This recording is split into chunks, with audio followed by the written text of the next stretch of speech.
কেরলের ওয়েনাডে ভূমিধসের ঘটনায় বেড়েই চলেছে মৃতের সংখ্যা, চলছে উদ্ধার কাজ। মেদিনীপুর মেডিকেল কলেজ থেকে উধাও 121 জন চিকিৎসাধীন রোগী।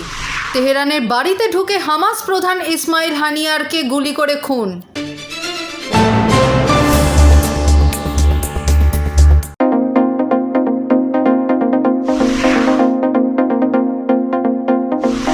কেরলের ওয়েনাডে ভূমিধসের ঘটনায় বেড়েই চলেছে মৃতের সংখ্যা। 1.5 শতাধিক মৃতদেহ উদ্ধার করা হয়েছে। 200 জনের বেশি নিখোঁজ।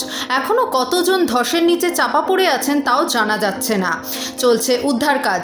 এর মধ্যেই আরও ভারী বৃষ্টির সতর্কতা জারি করেছে মৌসুম ভবন। বৃষ্টির কারণে উদ্ধার কাজে বাধা।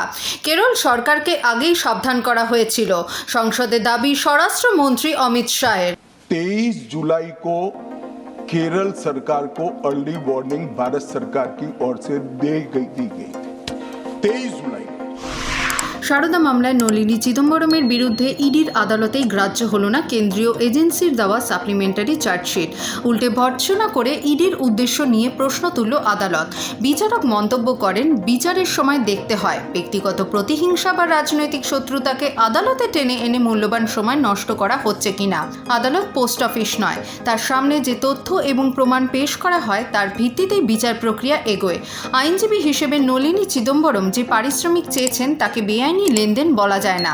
পেশাগত সম্পর্কের খাতিরে কোনো আইনজীবীকে মক্কেলরা বিমানের টিকিট, হোটেলের চার্জ এই সমস্ত ফি হিসেবে দিতেই পারে। অভিযুক্ত সুদীপ্ত সেন ও মনোরঞ্জনা সিংহের কাছ থেকে আইনজীবী হিসেবে নলিনী চিদম্বরম যে পারিশ্রমিক নিয়েছেন তা অস্বাভাবিক নয়।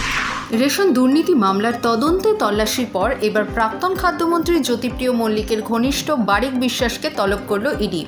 শুধুমাত্র বারিককে নয়, রেশন মামলায় ধৃত বাকিবুর রহমানের আত্মীয় মুকুল রহমান এবং দেগঙ্গায় তৃণমূলের স্থানীয় ব্লক সভাপতি আনিসুর রহমানকেও ডাকা হয়েছে সিজিও কমপ্লেক্সে। মঙ্গলবার ভোর থেকেই রাজ্যের বিভিন্ন প্রান্তে তল্লাশি অভিযান শুরু করেছিল ইডি।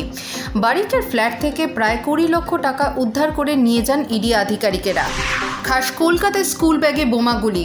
ইকবালপুরে কার্ল মার্কস সরণিতে বাড়ির ছাদ থেকে উদ্ধার গুলি বোমা ভর্তি ব্যাগ। কিভাবে কোথা থেকে ব্যাগটি এলো খতিয়ে দেখছে পুলিশ। পুরনো শত্রুতার জেরে কেউ ব্যাগটি রেখে গেছে বলে দাবি বাড়ির মালিকের। তদন্তে ইকবালপুর থানার পুলিশ। কাঞ্চনজঙ্ঘা এক্সপ্রেস দুর্ঘটনার 1.5 মাসের মধ্যে সেই রাঙাপানিতে আবারও লাইনচ্যুত ট্রেন। এবার লাইনচ্যুত হয় মালগাড়ির 2টি বগি। সকাল 11:30 নাগাদ রাঙাপানি স্টেশনের কাছেই দুর্ঘটনা ঘটে। গত 17 জুন রাঙাপানিতে মালগাড়ির সঙ্গে কাঞ্চনজঙ্ঘা এক্সপ্রেসের সংঘর্ষে মালগাড়ির চালক সহ 10 জনের মৃত্যু হয়। চিকিৎসা পরিষেবা নিয়ে অভিযুক্ত থাকেই এর মধ্যেই চিকিৎসাধীন অবস্থায় হাসপাতাল থেকে উধাও হয়ে যাচ্ছেন একের পর এক রোগী। গত 7 দিনে মেদিনীপুর মেডিকেল কলেজ থেকে নিখোঁজ 121 জন রোগী। শুধু সোমবারই 20 জন রোগী গায়েব হাসপাতাল থেকে। এই রোগীদের বেশিরভাগ চিকিৎসাধীন ছিলেন পুরুষ বিভাগে। মেদিনীপুর মেডিকেল কলেজের প্রতিদিন খাতায় কলমে বেড়ে চলেছে এই পলাতকের সংখ্যা। ইরানে গিয়ে প্রাণ গেল হামাস প্রধান ইসমাইল হানিয়ার। তেহরানে বাড়িতে ঢুকে তাকে গুলি করে ঝাঁঝরা করে দেওয়া হয়, এমনটাই দাবি স্বাধীনতাপন্থী প্যালেস্টাইনি গোষ্ঠী হামাসের। শুধু তিনি একা নন, তার দেহরক্ষীকেও গুলিতে ঝাঁঝরা করে দেওয়া হয়েছে। ইরানের রেভলিউশনারি গার্ডও বুধবার সকালে হানিয়ার মৃত্যুর খবর নিশ্চিত করে। তবে কে বা কারা হামলা চালিয়েছে তা নিশ্চিত নয়।